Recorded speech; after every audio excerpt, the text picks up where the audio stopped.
Welcome back to The Lead. I'm Jake Tapper. Our buried lead today, a battle that many troops returning from war zones such as Iraq are currently waging here at home.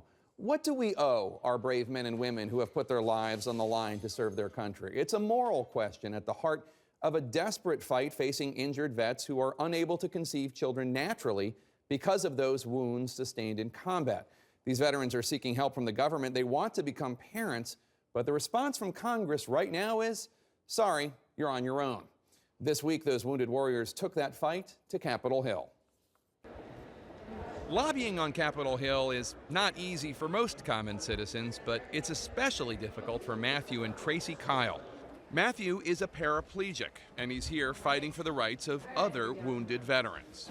In 2007, then Staff Sergeant Kyle was serving in his second deployment in Iraq. He used a brief 2-week break at home to get married. 6 weeks later, the then 25-year-old was shot by a sniper in the neck and instantly paralyzed.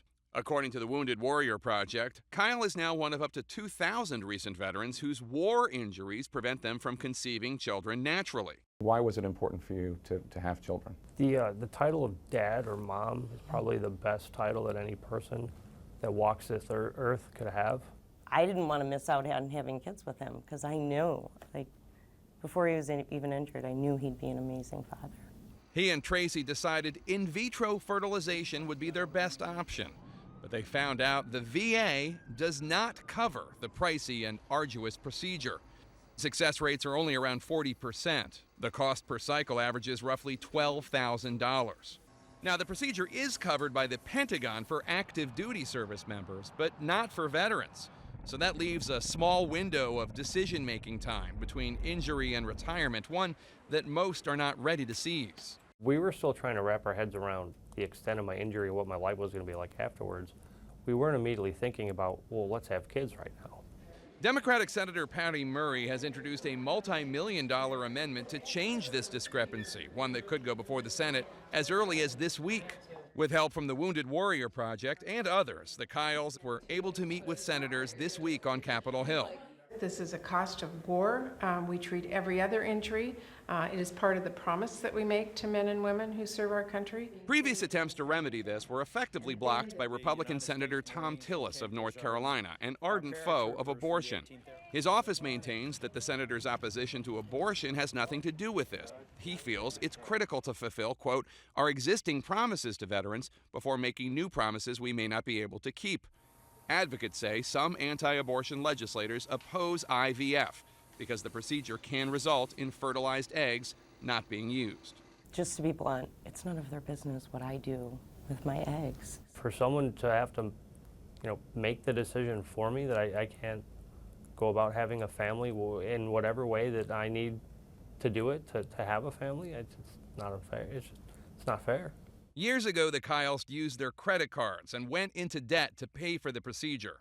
Dad always dressed as cool, and he wanted to look nice for when you were born. Most people, buy a car and, they make a monthly payment, for their car payment. Well, we, made a monthly payment for our kids. They now have 5.5-year-old twins, Matthew Jr. and Faith. Is he a good dad? He's the best dad. You have to get pretty inventive with a disability and only being able to use one arm.